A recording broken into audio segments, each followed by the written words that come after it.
क्या आपने कभी सोचा है कि कोई शख्स अपनी जिंदगी से गायब हो जाए और कभी वापस न आए? आज हम आपको नाइट मूविंग सर्विसेज के बारे में बताएंगे, जो जापानी कंपनीज लोगों को बगैर किसी निशान के गायब होने में मदद देती है। ये लोग अपने घर, जॉब्स, फैमिलीज और दोस्तों को पीछे छोड़कर एक नई आइडेंटिटी के साथ नई जिंदगी स्टार्ट करते हैं। कुछ लोग तो बरसों बल्कि दहाइयों तक गायब रहते हैं। लेकिन सवाल ये है कि आखिर ऐसा क्यों होता है? लोग अपनी मर्जी से गायब क्यों होते हैं? पुलिस उस वक्त तक इंटरवीन नहीं कर सकती जब तक कि कोई और वजह ना हो, जैसे कि कोई एक्सीडेंट या क्राइम। फैमिली बस ये कर सकती है कि किसी प्राइवेट जासूस को बहुत ज्यादा रकम दे या फिर इंतजार करे, बस इतना ही। लेकिन आखिरकार ये लोग जाते कहाँ हैं? क्या ये प्रैक्टिस लीगल है? तो क्या आपको लगता है कि ये जिंदगी से डिसअपीयर हो जाना किसी मसले का हल है?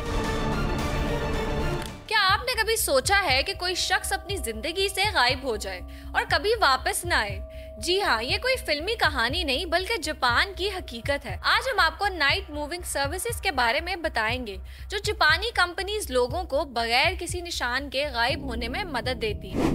ये क्यों होता है और कौन लोग ऐसा करते हैं और ये कंपनीज कैसे काम करती हैं? जापान में इस अमल को जोहात्सु कहा जाता है, जिसका मतलब है इवेपोरेट हो जाना, यानी बुखारात बनकर उड़ जाना। ये टर्म इन लोगों के लिए यूज होती है जो अपनी जिंदगियां छोड़कर डिसअपीयर हो जाते हैं। ये लोग अपने घर, जॉब्स, फैमिलीज और दोस्तों को पीछे छोड़कर एक नई आइडेंटिटी के साथ नई जिंदगी स्टार्ट करते हैं। कुछ लोग तो बरसों बल्कि दहाइयों तक गायब रहते हैं।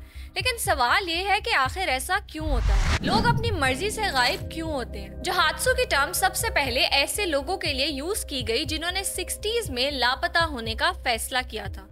जोहात्सु के पीछे कई रीजंस हो सकती हैं। कुछ लोग कर्जों के बोझ तले दबे होते हैं, कुछ जहनी दबाव या डिप्रेशन का शिकार होते हैं, तो कुछ फैमिली इश्यूज या शर्मिंदगी से बचने के लिए गायब हो जाते हैं। जापान में सोशल स्ट्रेस और कामयाबी के स्टैंडर्ड्स बहुत ज्यादा हैं, जिसकी वजह से कुछ लोग एस्केप यानी फरार को वाहिद हल समझते हैं। जापान में डिवोर्स रेट पहले भी बहुत कम है, इसलिए कुछ लोगों ने फैसला किया कि डिवोर्स के प्रोसेस की बजाय अपने जीवन साथी को इस तरह छोड़ना ज्यादा आसान है। तो फिर यहाँ से नाइट मूविंग सर्विसेज का रोल स्टार्ट होता है।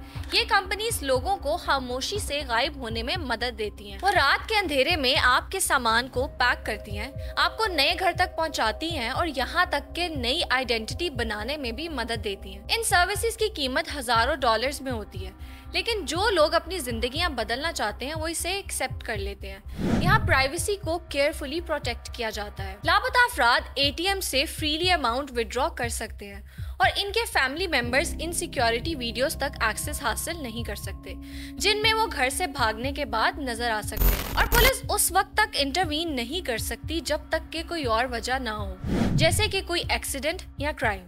फैमिली बस ये कर सकती है कि किसी प्राइवेट जासूस को बहुत ज्यादा रकम दे या फिर इंतजार करे, बस इतना ही। लेकिन आखिरकार ये लोग जाते कहाँ हैं? ये लोग आमतौर पर जापान के दूसरे शहरों में चले जाते हैं जहां उन्हें कोई नहीं जानता। कुछ लोग विलेजेस में जाकर सिंपल लाइफ गुजारते हैं, तो कुछ नए शहरों में नई जॉब स्टार्ट करते हैं। इनमें से कुछ तो अपनी फैमिली से दोबारा कभी भी कांटेक्ट नहीं करते। लेकिन क्या ये प्रैक्टिस लीगल है? जापान में जोहात्सु इलीगल नहीं है, क्योंकि एडल्ट्स को अपनी लाइफ के डिसीजंस खुद करने का हक हासिल है। मगर ये प्रोसेस फैमिली के लिए बहुत पेनफुल हो सकता है, जो अपने प्यारों के बारे में कुछ नहीं जानते। कुछ केसेस में फैमिली सालों तक अपने गायब होने वाले रिलेटिव्स को ढूंढती रहती है। इन प्यारों के लिए जो पीछे रह जाते हैं, अचानक छोड़ दिया जाना और फिर उसके बाद जोहात्सु की तलाश काफी नाकाबिले बर्दाश्त हो सकती है। सिर्फ जापान ही नहीं, दुनिया के डिफरेंट कंट्रीज जैसे जर्मनी, इंग्लैंड और अमेरिका में भी लोग इसी तरह डिसअपीयर होते हैं। लेकिन जापान में ये ट्रेंड खासा आम है, जिसकी वजह यहाँ के सोशल और इकोनॉमिक प्रेशर्स हैं। तो क्या आपको लगता है कि ये जिंदगी से डिसअपीयर हो जाना किसी मसले का हल है, या ये सिर्फ मसाइल को छुपाने का एक रास्ता है? कमेंट्स में जरूर बताएं। अगर आपको ये वीडियो पसंद आई हो तो लाइक करें, शेयर करें और हमारे चैनल को सब्सक्राइब करना ना भूलें। And for more interesting stories keep watching the blue diaries.